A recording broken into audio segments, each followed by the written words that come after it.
నిసర్గదత్తు, ప్రయత్నించి చూడు. అనతి కాలంలో నీకు ఏది విధాయకమో అది చేయకుండా ఉండవు. అసలు ప్రయత్నించి చూడు, అప్పుడు నీకు తెలుసు. అతి కొద్ది కాలంలోనే ఏది జరగాలో అది అలా జరుగుతూ ఉండడాన్ని నువ్వు గుర్తిస్తావు. అప్పుడు పిచ్చకుడు, నా చిత్తాన్ని అనుసరించి నేను చేయగలిగి ఉన్నాను కదా అండి, నా చిత్తాన్ని అనుసరించి నేను పనులన్నీ చేయగలిగి ఉన్నాను కదా అన్నాడు. అప్పుడు నిసర్గదత్తు, నువ్వు చేసిన తర్వాతనే నీ చిత్తం ఏమిటో నీకు తెలుస్తుంది. ఆ పని అయిపోయాక తెలుస్తుంది. నేను నా చిత్తాన్ని అనుసరించి చేస్తున్నాను అంటున్నావు గాని చిత్తం నీ చేత ఆ పనులన్నీ చేయించేశాక నీకు తెలుస్తుంది చిత్తం చేయించింది అని. అంటే చిత్తంలో ఉన్న వాసనకి లొంగిపోయి చేసిన తర్వాత నీకు తెలుస్తుంది. చేస్తున్న చిత్తం చేయిస్తుందని నీకు తెలీదు. అయ్యో చిత్తం చేయించింది కదా అనుకుంటావు. అయిపోయాక ఇంకేమిటి, నువ్వు చేసిన తర్వాతనే నీ చిత్తం సంగతి ఏంటో అప్పుడు నీకు తెలుస్తుంది. నీ చిత్తాన్ని అనుసరించి చేస్తున్నాను అనుకుంటున్నావు కాదు, చిత్తం నీ చేత పని చేయించేస్తుంది.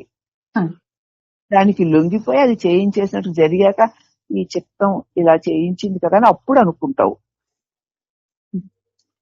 అన్నారు. అప్పుడు పిచ్చకుడు, కాదు స్వామి, నా కోరికలేమిటో నాకు తెలుసు కదా,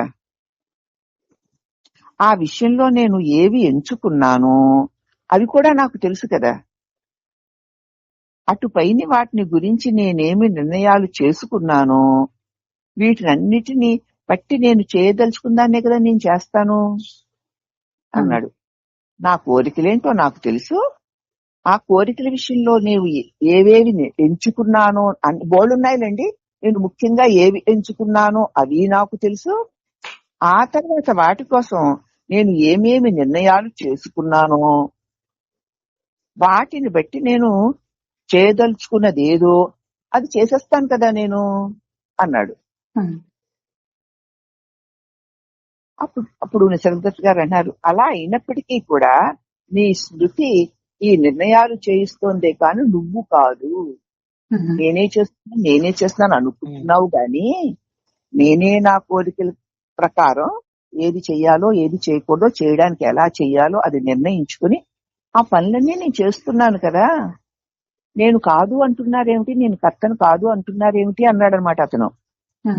అలా చేస్తూ ఉన్నట్లు నీకు అనిపిస్తున్నా కూడా నీ స్మృతి ఈ నిర్ణయాలను చేయిస్తోంది,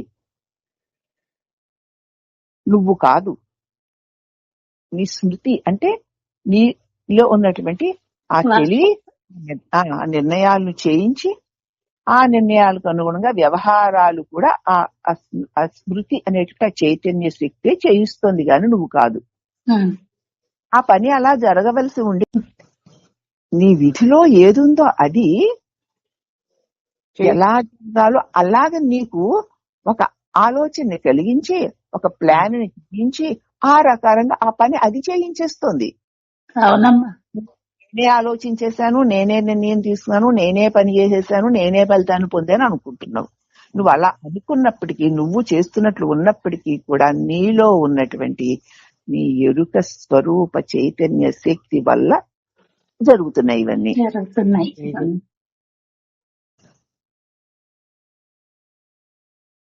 మరి అయితే ఇందులో నా పాత్ర ఏమిటి? ఏం లేదు, నేనే అనుకుంటున్నా, నేనే చేస్తున్నాను. మనం అందరం అదే కదా చేస్తున్నాం. కానీ నేను కాదు అంటే మనం అందుకే ఒప్పుకోలేకపోతున్నాం. ఒక మహాశక్తి ఆధీనంలో జరుగుతున్న మాట కంటున్నామే కానీ నేనే చేసేస్తున్నా, నేనే చెప్పేస్తున్నా, నాదే అన్నది మాత్రం వదలడం లేదు మనం. అందుకే వచ్చింది ఈ బాధ. నాకుగా నేనుగా ఒక ఆలోచన చెయ్యలేను, ఆ ఆలోచనని ఎలాగా అమలు పరచాలి అన్న ఒక ప్లానింగ్ కూడా నాకుగా నేను వేసుకోలేను. వీళ్ళ ప్లానింగ్ వేసుకున్నట్లు కనపడినా దానిని నేను అమలు చెయ్యలేను. ఈ పనులన్నీ చెయ్యడంలో నేను అశక్తుడను. నా వెనకాతల ఒక అతీత శక్తి ఉండి ఈ పనులన్నీ నా చేత చేయిస్తుందే గాని నేను కాదు. అని నీవు తెల్లవారు లేచినప్పటి నుంచి నిద్ర పోయే వరకు దీని గుర్తులో బ్రతుకుతున్నావు ఎప్పుడైనా? లేదమ్మా. నాకు అధీనంలో అన్ని జరిగిపోతున్నాయమ్మా, నేను కాదు నాది కాదు అంటున్నావు. అందుచేత నా కోరికలేంటో నాకు తెలుసు, ఆ విషయాలు నేను ఏవి కావాలి ఏవి ఎంచుకున్నానో నాకు తెలుసు, దాని గురించి నేను ఏమి నిర్ణయాలు చేసుకోవాలో నాకు తెలుసు, వీటన్నిటిని బట్టి నేను చెయ్యదలుచుకుందాని నేను చేస్తున్నాను కదా అన్నాడు అతను.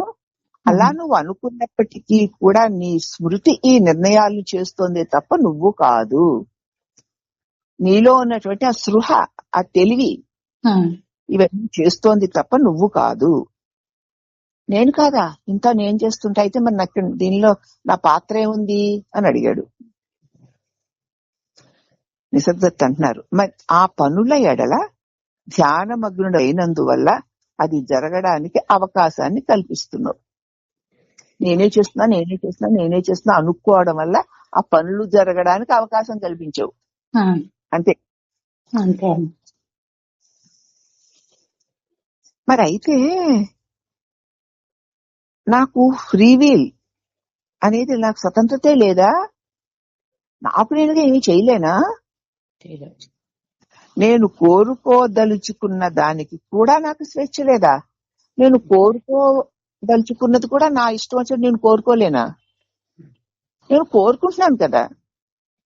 నువ్వు కోరుకోలేవు, కోరుకునేలాగా చేసేది ఏదో ఉంది అంటున్నారు. నాకు ఇంక స్వేచ్ఛ లేదా అని అడిగాడు. అప్పుడు మహారాజు గారు అంటున్నారు, అలా కాదు, నువ్వు కోరుకోవడం అనేది బలవంతాన జరుగుతోంది. హిందూ మతంలో అసలు ఈ ఫ్రీ విల్ అనేదే లేదు, అందుకు తగిన పదమే లేదు. విల్ అనేది ఒక దాని ఆధీనంలో ఉండడము అని అర్థం. ఒక దానిలో నాటుకోవడము, దానికి దాస్యం చేస్తూ ఉండడము అని కూడా చెప్పుకోవచ్చు. నువ్వు కోరుకోవడం అనేది అసలు నీకుగా నువ్వు కోరుకోలేవు అంటున్నారు ఆయన. కోరుకోవడం అనేది బలవంతంగా జరుగుతోంది, కోరుకునేలాగా ప్రేరణ జరుగుతోంది లోపల, తప్ప నీకు నువ్వే కోరుకోలేవు. హిందూ మతంలో అసలు ఈ స్వతంత్రత, ఫ్రీ విల్ అన్నది లేనే లేదు జీవుడికి. అందుకు తగిన పదమే లేదు. ఈ విల్ అంటే ఒక దాని ఆధీనంలో ఉండడమని, ఏదో ఒక దానిలో చిక్కుబడిపోవడమని, దానికి దాస్యం చేస్తూ ఉండమని ఈ విల్ అన్నది. అంతే తప్ప ఫ్రీ విల్ అన్నది అసలు మనకి హిందూ మతంలో లేనే లేదు. ఎవ్వరికి స్వయం స్వేచ్ఛ లేదు అన్నారు.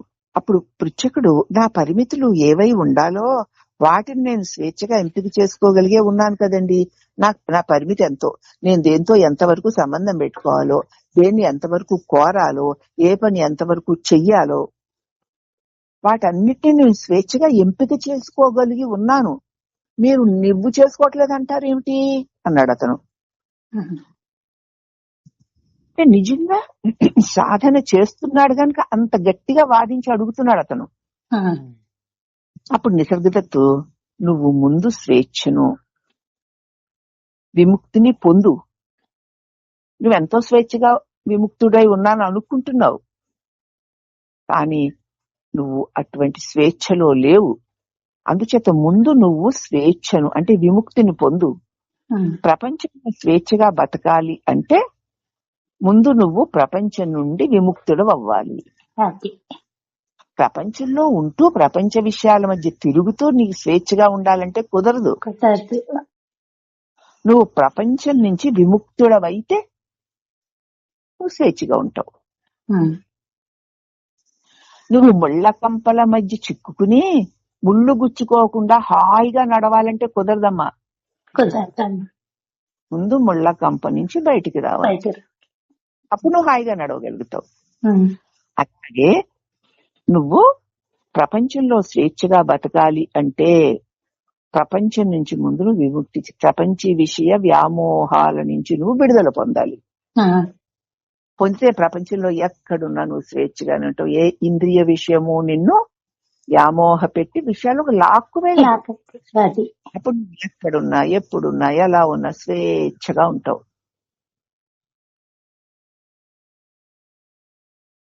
అలా కాని పక్షంలో నీ గతమే నిన్ను, నీ భవిష్యత్తుని రూపొందిస్తూ ఉంటుంది. జరిగిపోయిన దానికి తప్పనిసరిగా జరగబోయే దానికి మధ్య నువ్వు చిక్కుకుపోతావు. గతానికి భవిష్యత్తుకి మధ్య చిక్కుకుపోతావు అంతే. ఎప్పుడైతే ఈ ప్రపంచం నుంచి విముక్తి చెందలేదో, ప్రపంచ విషయ వ్యామోహాల నుంచి నువ్వు బయట పడినప్పుడు నువ్వు ప్రపంచంలో స్వేచ్ఛగా బతకగలుగుతావు. అలా బయట పడినప్పుడు దానిలో చిక్కుకుపోతావు. అప్పుడు జరిగిపోయిన దానికి నీ గతమే నిన్ను, నీ భవిష్యత్తుని తయారు చేసేస్తూ ఉంటుంది. జరిగిపోయిన దానికి తప్పనిసరిగా జరగబోయే దానికి మధ్య నువ్వు చిక్కుకుపోతావు. విధి అనుకో, కర్మ అనుకో, అది ఏమైనా కానీ దానిని స్వేచ్ఛ అని మాత్రం అనుకోకు. స్వేచ్ఛ ఎలా అవుతుంది? ఇంతకు ముందు నువ్వు చేసిన కర్మల ఫలితాలు అనుభవించవలసి ఉంది గనక అవన్నీ నీకు ఇవ్వబడి నువ్వు అనుభవించడానికి ఇగో ఈ లోపల ఒక ఆలోచన ప్రేరణ వచ్చి ఈ క్రియలను అందుకు జరుగుతున్నాయి. నీకు అసలు ఆ విధే లేదనుకో, లోపల నుంచి ప్రేరణే రాదనుకో, దాన్ని కోరి ఆ క్రియ చేయవలసిన పనే ఉండదు. నువ్వు స్వేచ్ఛగా ఉంటావు. అందుచేత నీవు ప్రపంచం నుంచి స్వేచ్ఛని పొందకపోతే నీ గతమే నిన్ను, నీ భవిష్యత్తుని రూపొందిస్తుంది. గతంలో ఏమి చేసి వచ్చావో దాన్నే రేపు అనుభవించాలి. జరిగిపోయిన దానికి తప్పనిసరిగా జరగబోయే దానికి మధ్య నువ్వు చిక్కుకుంటావు. విధి అనుకో, దాన్ని కర్మ అనుకో, ఏదైనా కానీ దాన్ని స్వేచ్ఛ అని మాత్రం అనకు. నేనే స్వేచ్ఛగా చేసి, నువ్వు స్వేచ్ఛగా చేయట్లేదు. నీ కర్మ, నీ విధి నీ చేత చేయిస్తోంది. నేనే చేస్తున్నాను అనుకుంటున్నావు. ఓం ప్రథమంగా నీ అసలు సత్తా వద్దకి మళ్ళీ వెళ్ళు. అసలు నేనెవరు, నేను ఎక్కడి నుంచి వచ్చాను దాని దగ్గరికి వెళ్ళు. ఇక అప్పుడు ప్రేమైక హృదయం నుంచి నీ పని ప్రారంభించగలుగుతావు.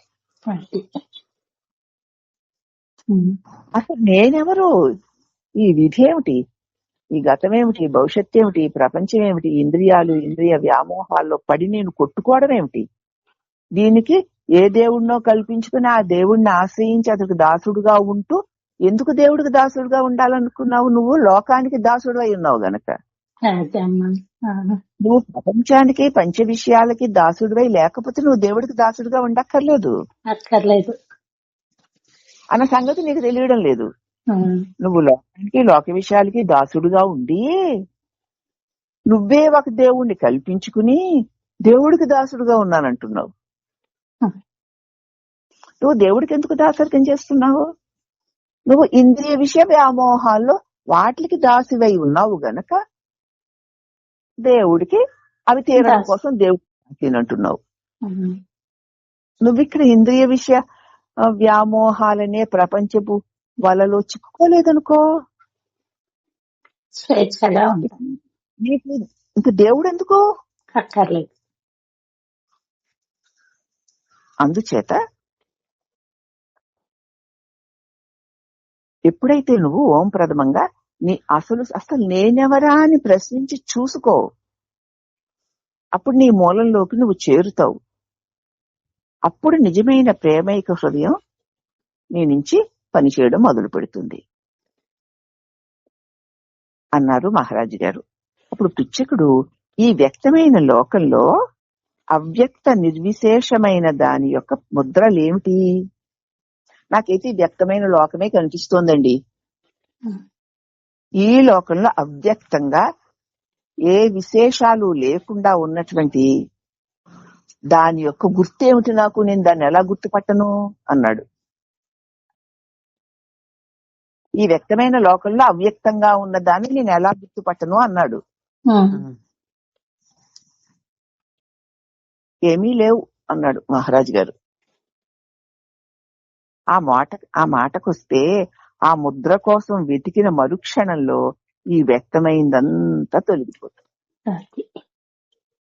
ఆ వ్యక్తమైన దానిని గుర్తుపట్టడానికి నాకు ఆనవాలు ఏమిటి అంటున్నావు.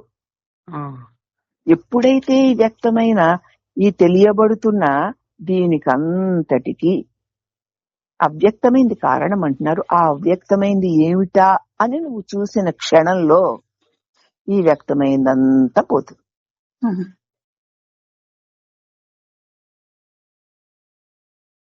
పోతుంది కదా మరిక.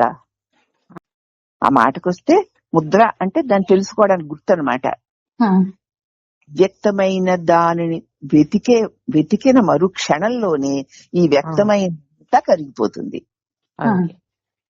అగ్ని గనక కర్ర పుల్లతో కదిపితే కర్ర కాలిపోయినట్లు అవ్యక్తమైన దానిని ఈ మనసుతో అర్థం చేసుకోవడానికి ప్రయత్నిస్తే వెంటనే ఈ మనసు కాస్త దగ్ధమైపోతుంది.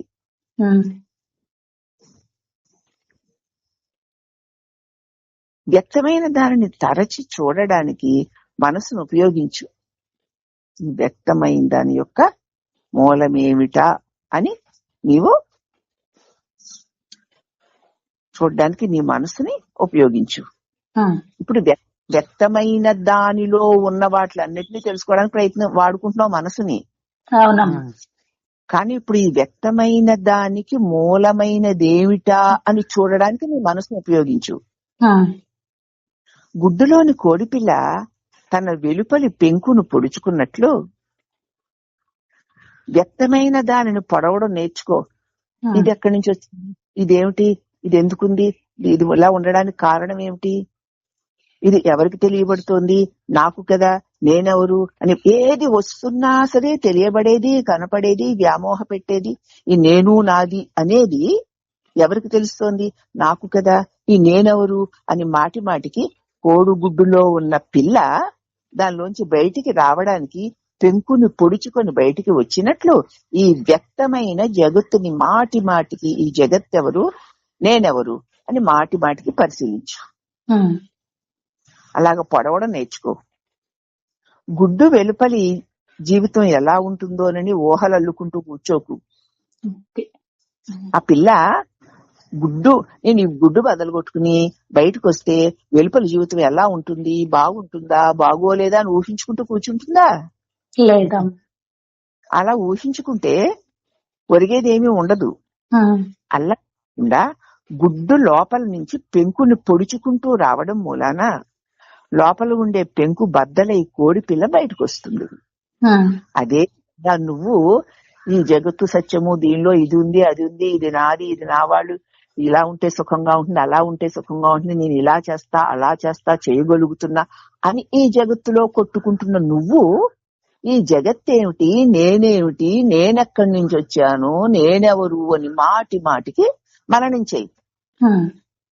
మననం చేయడం వల్ల కోడి గుడ్డులో ఉన్న పిల్ల పెంకుని పగలగొట్టుకుని బయటికి వచ్చినట్లు నేనెవరా అని నిన్ను నువ్వు మళ్ళీ మళ్ళీ మళ్ళీ మళ్ళీ ప్రశ్నించి ఆగి నిలిచి చూడడంలో నువ్వు ఈ జగత్ అనేటువంటి మాయామోహం అనేటువంటి దానిలో నుంచి బయటకు వచ్చేస్తావు. అదే విధంగా మనసును తరచి తరచి చూడడం ద్వారా దాని వైవిధ్యాలను ఎండగట్టి దాన్ని బద్దలు చేయడం నేర్చుకో. అసలు ఇదంతా ఏది, ఎక్కడుంది, ఉంది అని నేను అనుకుంటే కదా. అలాగే ఇలా ఉంది అలా ఉందని అనుకుంటే అలా ఉంది అలా ఉంది అనుకుంటున్నాను, అలాగా ఉన్నట్లు నాకు తోస్తోంది కదా. అనుకోకపోతే దానికి ఏ నామరూపాలు లేవు కదా. నేను అనుకోవడం వల్ల కదా ఈ నామరూపాలు నాకు కలుగుతున్నాయి అని నువ్వు మాటి మాటికి తరచి తరచి చూస్తూ ఉంటే ఈ అనుకునే నేనెవరా అన్న చోట నువ్వు ఆగి చూసినప్పుడు నీవు దీని నుంచి బయటపడగలుగుతావు. అలాగ బయటపడ్డాన్ని నేర్చుకో అన్నారు నిసర్గదత్తు. అప్పుడు పిచ్చకుడు ఈ పై పెంకుని బద్దలు కొట్టాలి అనే ఈ గాఢమైన వాంఛ ఎక్కడి నుంచి వస్తుంది? నేను ఒక గుడ్డులో ఈ పై పెంకు లోపల నేను కూరుకొని ఉన్నాను, దీన్ని బద్దలు కొట్టుకుని బయటికి రావాలి అన్న వాంఛ ఎక్కడి నుంచి వస్తుంది? నేను అజ్ఞానం అనే మహామోహంలో ఏది సత్యం కాదో అది సత్యమని, మరి ఏది నేను కాదో అది నేనని ఒక అజ్ఞానపు గూటిలో చిక్కుకొని ఉన్నాను. మరి దీన్ని బద్దలు కొట్టుకోవాలి, బయటికి రావాలి అని కోరిక నాకు కలగాలి కదా. అది నాకు ఎలా కలుగుతుంది? ఇప్పుడు ఎవరికి కలగట్లేదు కదా, మరి అందుకే దానిలో పడి వస్తున్నాం. ఈ బ్రహ్మాండం అనే పెద్ద అండం, ఇది అండం అంటే గుడ్డు. ఆ కోడిగుడ్లో ఒక్క పిల్లే ఉంది. ఈ బ్రహ్మాండంలో సహస్ర కోటి నామరూపాలు. ఎవరు ఈ బ్రహ్మాండాన్ని బద్దలు కొట్టుకుని బయటకు వద్దామని ప్రయత్నం చేయడం లేదు. అసలు అలాంటి వాంఛే కలగడం లేదు ఎవరికీను. మరి ఈ పై పెంకుని బద్దలు కొట్టుకోవాలనే గాఢమైన వాంఛ నాకు ఎక్కడి నుంచి వస్తుంది అని అడిగాడు. అప్పుడు మహారాజు గారు ఆ అవ్యక్త విశేషమైన దాని నుంచే వస్తుంది. అడిగావు కదా ఇప్పుడు, నా ఈ పెంకుని బద్దల కొట్టుకోవాలనే కోరిక ఎక్కడి నుంచి వస్తుందని అంటున్నావు. ఎక్కడి నుంచి వస్తుందని సంగతి వదిలే, ఆ కోరిక వస్తే దాన్ని బద్దల కొట్టుకుని నేను బయటికి రాగలను అని ఆలోచన వచ్చింది కదా నీకు. ఆలోచన పట్టుకో, బయటికి వచ్చేస్తా నేను ఈ బంధంలో నుంచి, ఈ భ్రాంతిలో నుంచి, ఈ దేహం నేనన్న మహాభ్రమలో నుంచి, నా ఈ దేహ ఇంద్రియాల వల్ల తెలియబడుతున్న జగత్తు సత్యమన్న మిథ్యాభావంలో నుంచి నేను బయటికి రావాలి. నేను ఈ బంధంలో నుంచి బయటపడాలి అని ఇదిగో సత్సంగం వల్ల సద్గురువు దగ్గరికి ఏడవబడి, సద్గురువు చేత ప్రబోధింపబడి దీని నుంచి బయటికి రావాలి అన్న ఆలోచన నీకు కలిగిందంటే ఆ ఒక్క ఆలోచనని వదలకుండా ఇదేది నేను కాదు, నాది కాదు, ఇవన్నీ నా చేత తెలియబడుతున్నాయి, నేను అనుకుంటే ఉండే అనుకోకపోతే పోయేవి, ఇవన్నీ ఇవి సత్యాలు నిత్యాలు కావు, అజ్ఞాన భావముతో సత్యం అనుకున్నటువంటి భ్రమాత్మకమైన దృశ్యమే తప్ప ఇది సత్యం కాదు అని నువ్వు నీ భ్రమ అనేటువంటి గుడ్డులో నుంచి నీ నిజస్వరూపం అనేటువంటి స్వేచ్ఛలోనికి ఎగిరి బయటికి రా అని మహారాజు గారు చెప్పారు. ఇంకా అది మీకు ఏమర్థమైందో దాన్ని అర్థం చేసుకుని దాన్ని ఎలా ఆచరించాలో దాన్ని ఆచరించుకోండి. ఈ రోజు కర్మ, దేవుడు, ఫ్రీ విల్ అంటే స్వేచ్ఛ అన్న అంశం గురించి చాలా లోతు విషయాలు, జీవుడి యొక్క భ్రమని బట్టలు కొట్టుకుని స్వేచ్ఛను ఎట్లా పొందాలి అన్న అంశాన్ని, అలాగే మరి ఇంకా ఏమని చెప్పారంటే కర్మ కదా, కర్మ అని దేవుడు ఎలాగ దేవుడు నీకు వచ్చి ఎక్కడి నుంచి వచ్చాడు, ఎక్కడి నుంచి వచ్చాడు? నీ కల్పనలో నుంచి, నా భావంలో. నీ కర్మ కూడా నీకు నీ భ్రమాభావన రూపమైన భావం ఉంది కనుకనే కర్మ. కర్మ ఉంది కాబట్టి కాంక్ష ఉంది కాబట్టి అది తీరాలని దేవుడు. ఇక దీనిలో పడి కొట్టుకుంటున్నావు, నేను ఎలా బయటపడాలి అన్న గట్టిగా ప్రశ్న కలిగితే అప్పుడు నిజమైన స్వేచ్ఛ, నేనే ఆలోచిస్తున్నా, నేనే నిర్ణయిస్తున్నా, నేనే చేస్తున్నా అన్నటువంటి భ్రమాత్మకమైన స్వేచ్ఛను వదిలేసి అది స్వేచ్ఛ కాదు, బంధమే. కాబట్టి ఆ బంధం నుంచి బయటపడడానికి చేసే ప్రయత్నమే నిన్ను నువ్వు తెలుసుకొని ప్రశ్నించి నిలిచి చూడడం. అది చేస్తే ఫ్రీ విల్ నీకు స్వేచ్ఛ దొరుకుతుంది అని నిసర్గదత్ మహారాజ్ గారు చెప్పారు.